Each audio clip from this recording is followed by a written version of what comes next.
I'm Jim Collison, and this is Gallup's Call to Coach, recorded on March 10th, 2025. In this special edition of Call to Coach, we'll look at how individuals can use Gallup Courses towards ICF Credentials. Angela Davenport is my guest. Angela is Gallup's professional credit program manager. And Angela, great to have you back on Call to Coach. Thank you, Jim. Great to be here as always. Let's get started. Let me bring our slide deck up. Before we do, though, tell us a little bit about your role here at Gallup.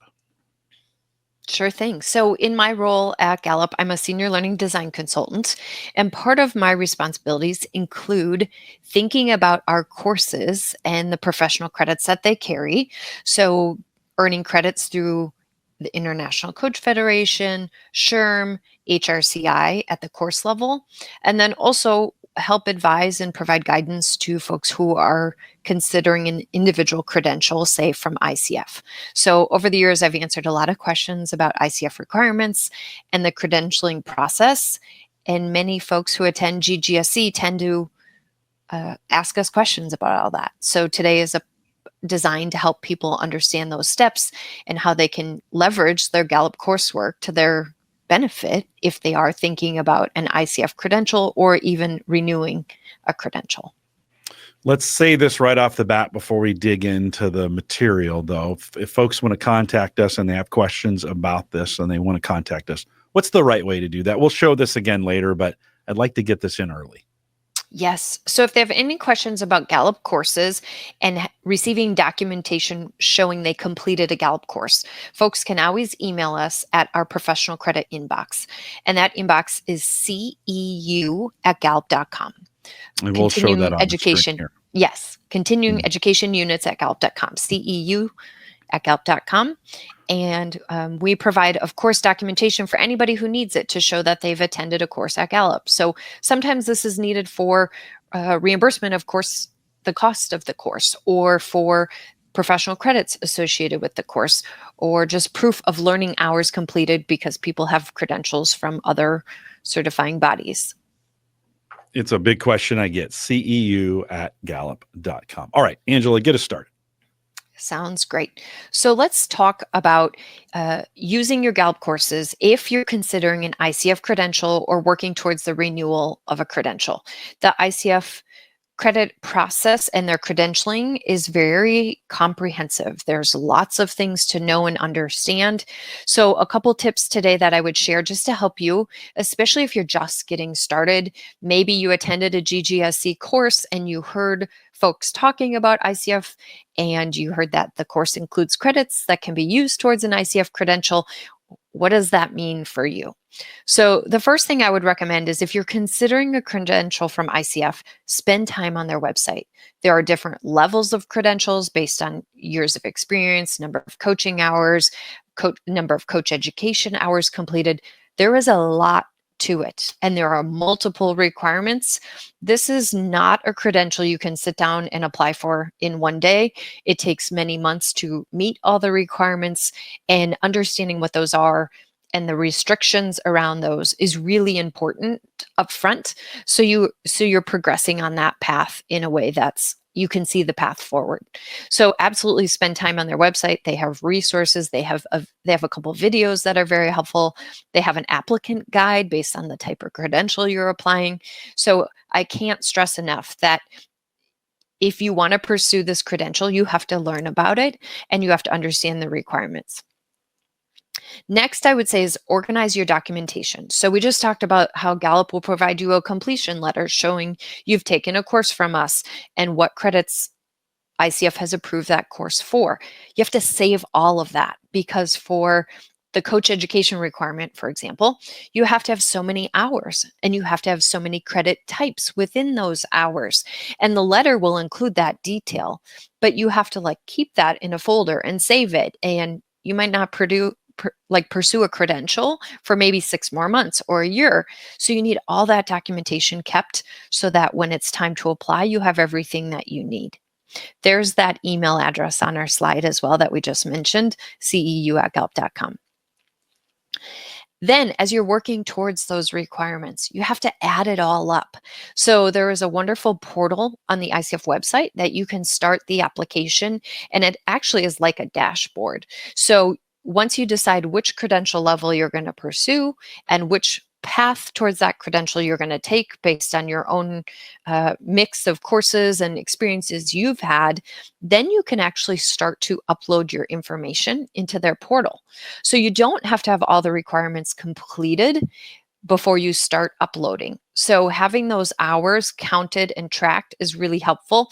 So say you've gone to 4 different courses, you have 4 completion letters, you can upload those into the portal and you'll enter how many hours it was, if it was core hours, if it was resource development hours, and then you'll start to see a progress bar. So you can see how you're progressing towards the requirements, which is really helpful. If you wait till you have everything and you think you have everything done and then you go to the portal, you might find you don't have all your documents, or you might not have all the requirements.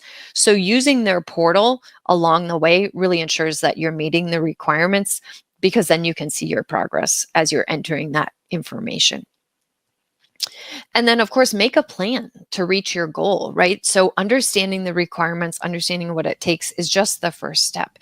Then you have to start to map out, like, what do you need to get there and how are you going to do that? So we have some different ways we can help from Gallup, from courses to coaching that we'll talk about today, but it will take more than just offerings from Gallup to reach one of those goals. And what that looks like in more detail, we'll definitely get to. Let me ask you a question around that. If someone just completed our GGSC, or what we call the Gallup Global Strengths Coaching course, some recommendations on what they could do first. I mean, certainly you have a good outline here, but what kind of things should they be thinking about after the course? Yeah, great question. 3 key things. First priority is earn your Gallup Certified Coach credential. You learned all about that in the course. We give you the brochure about what those steps are. Do that first, so you can brand yourself as a Gallup Certified Strengths Coach, right? So that would be the very first recommendation. My second recommendation would be, if you're toying with this idea of ICF Credential and that's all new to you, do exactly what this slide says, right? Get on their website and learn more about it, and request a completion letter from us. So when you register for a Gallup course, there's a prompt that asks you if you want a completion letter. And if you say yes, we'll automatically generate that and provide it to you after the course. If you say no, you can always ask for one later. So if you're like, "Ooh, I'm not sure if I'm going to do it or not," reach out to us again at that same email address, and we can provide that documentation letter for you so you have it. And that is true for if you're going to pursue a credential through SHRM, HRCI, or even many times people will ask for just a more generic letter that is not tied to a specific certification body. And instead, it just confirms the course they took, the date, the learning hours, so that you have that documentation for that learning completed. And then the last thing I would recommend, of course, is going on the ICF website and digging in further, because if you're going to pursue ICF, you need to understand those requirements for sure.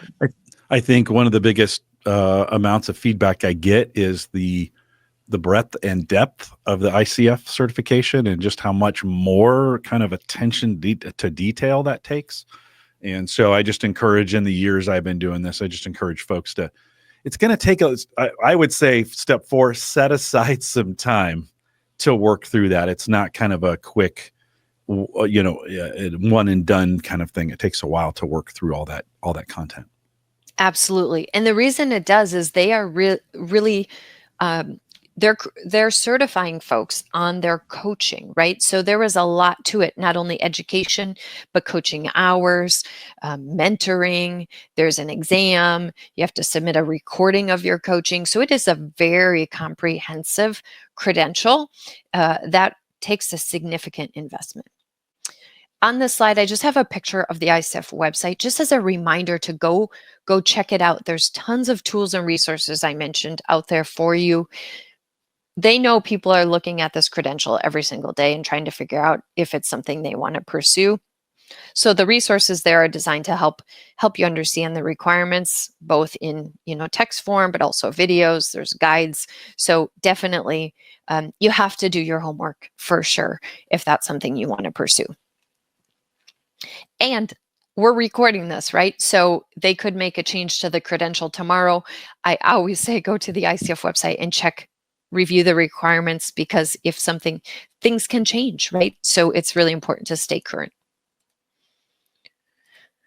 So let's talk about using Gallup Courses and how that could be beneficial to you, right? I think for folks who are already ICF certified, taking a Gallup course is a great way to earn some credits towards a renewal. So those who already have a credential through ICF need 40 continuing education credit hours to renew.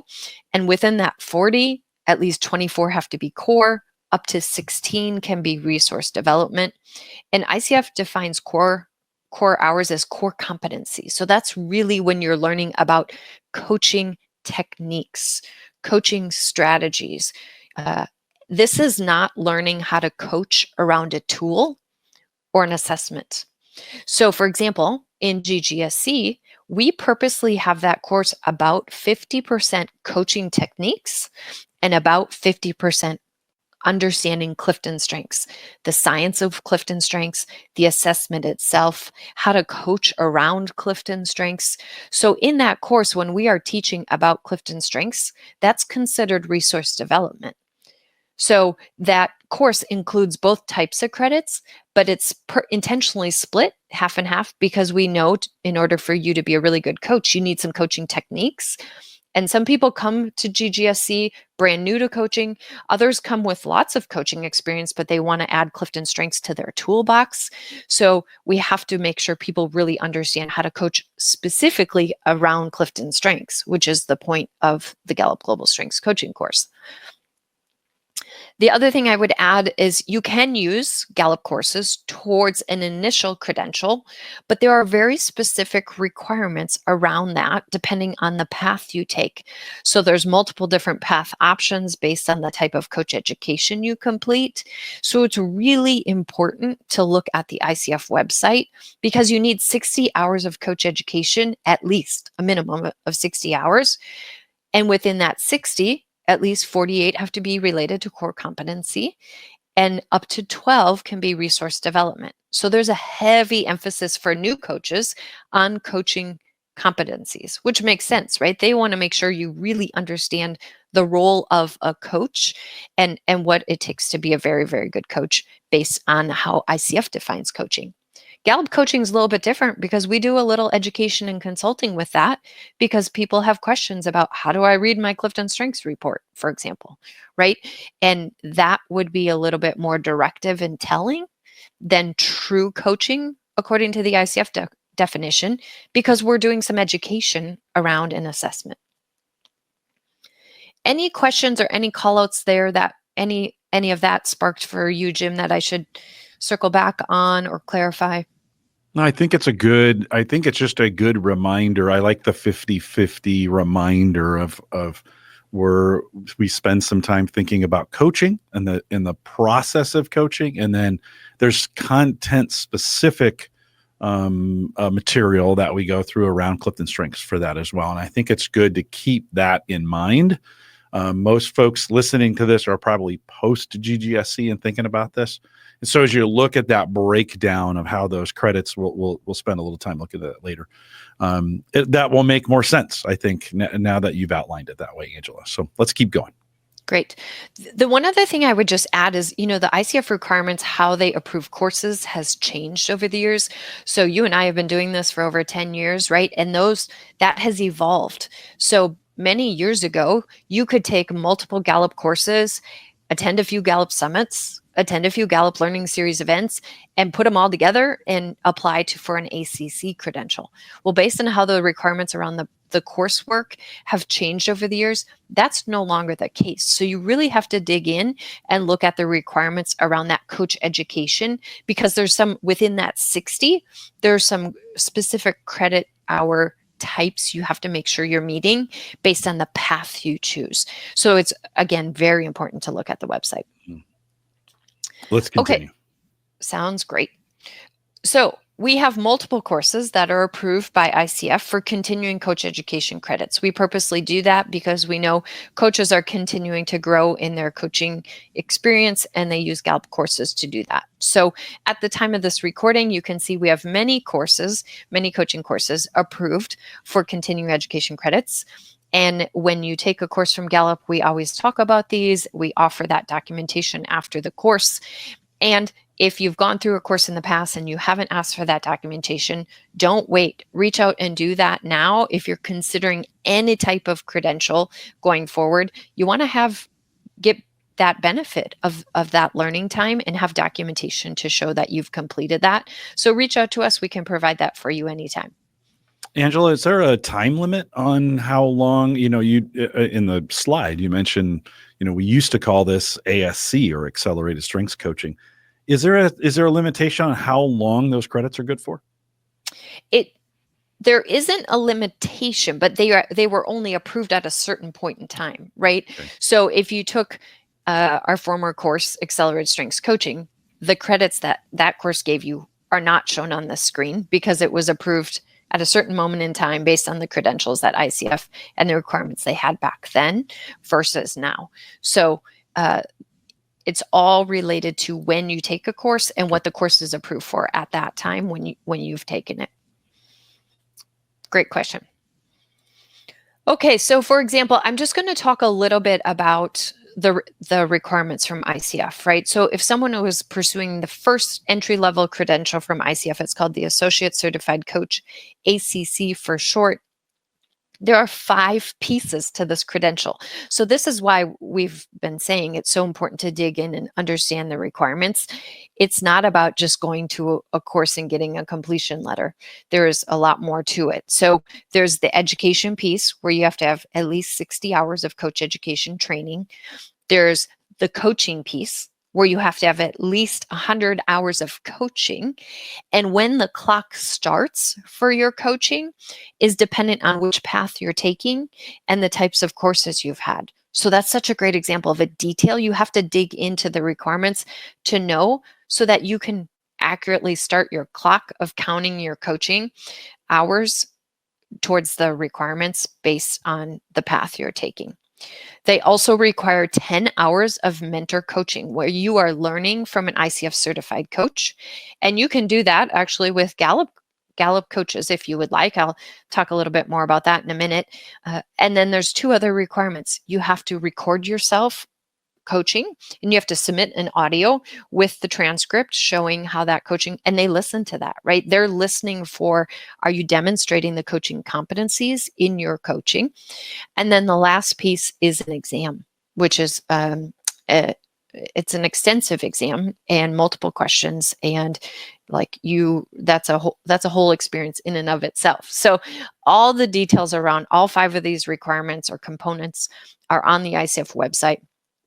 You can dig into all of them. But just to give you a sense of, you mentioned the depth and breadth of this credential, there is a lot to it. And obviously a few more steps than the Gallup Certified Coach credential. So that's why I would say get your Gallup certification first and have the ability to brand yourself as a Gallup Certified Coach. And then if you decide you want to pursue this, you can. Now, some people will say, why do I need an ICF credential? And really that's up to each coach to decide. If a coach is coaching as an independent coach, some find that it's really valuable to have that extra credential. I know the Gallup Certified Coach credential carries a lot of weight. People really appreciate sharing that they're certified by us. And then those who are coaching, if it's their full-time job within their organization, and that's a part of their role, do they have to prove their credentials to their colleagues?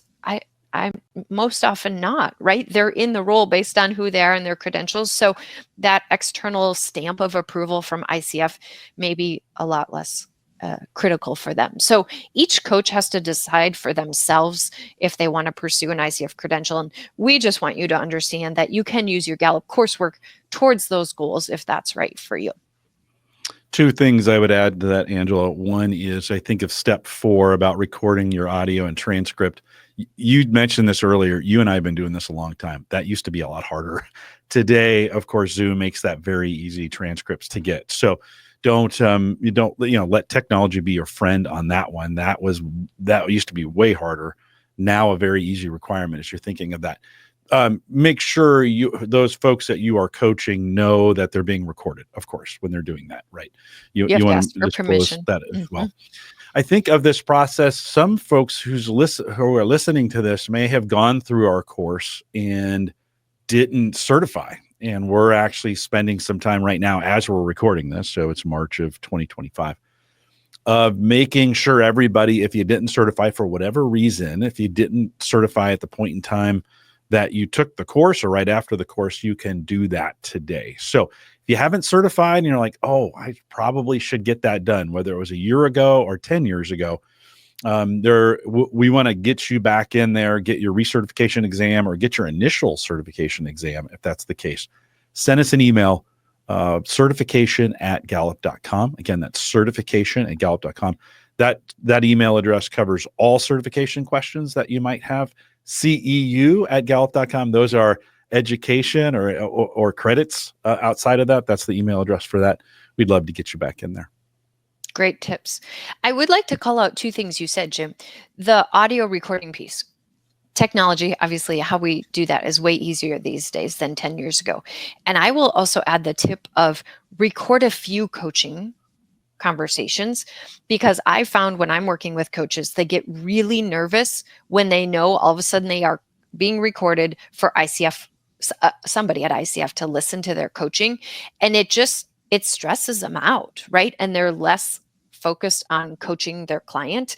So we tend to tell our internal coaches who also are working towards ICF, record a few and then pick the best one, right? Don't feel like you have to have it perfect in the very first and only recording, because you want to still do what you do naturally based on your strengths and your style of a coach. So don't let the pressure of I'm recording this one for ICF make you less natural in your coaching approach.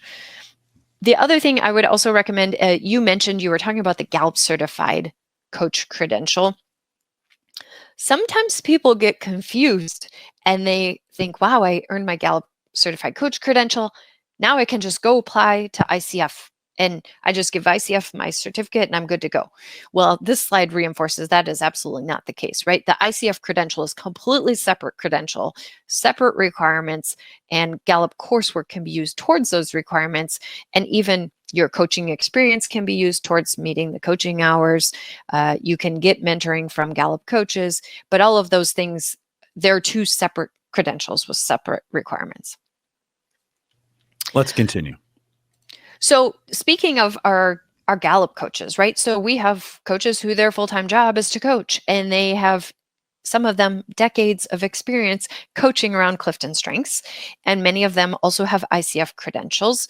We have coaches who are ACC, PCC, and even MCC certified. And so if you are looking for some mentoring hours and you want to work with a Gallup coach, you can contact us and purchase coaching from us. ICF requires you to have 10 hours, and that's true at all the credential levels. So you can do that with one coach over the course of 10 sessions. You can have multiple mentor coaches. So if you want to do an hour with Gallup and 3 hours with a colleague who is ICF certified, you can do that.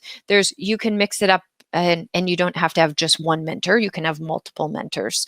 So if you're interested in working with a Gallup coach, know that you can contact us for that. To do so, just email us at coaching@gallup.com, and we'll connect you with the right folks to look at what does the pricing look like for you, and how can you get that scheduled based on how many sessions you're interested in.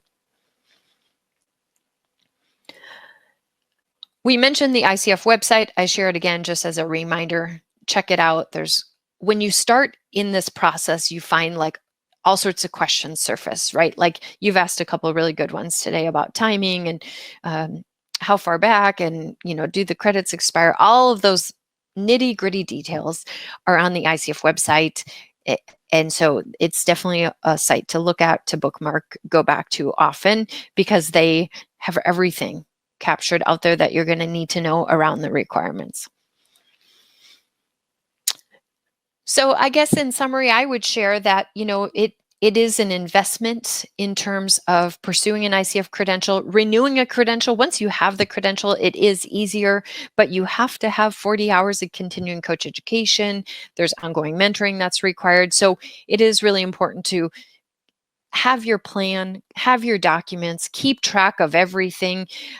You really need to, it's like you need to have a spot where you save all this and you track all this.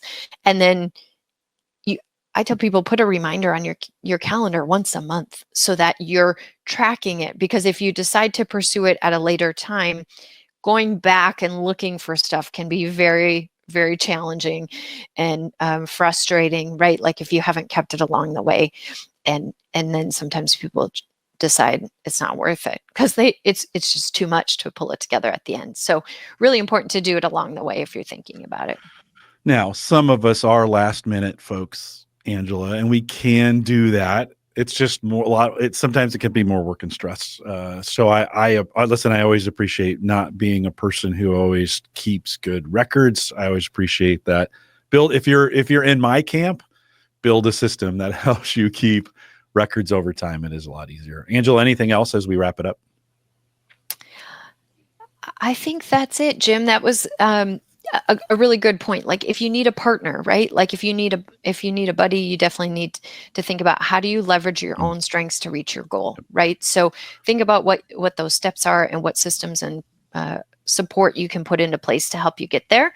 And just know that your Gallup experiences can be beneficial towards those goals, and we're happy to provide the documentation for your learning to support that. Yeah. Community can help as well.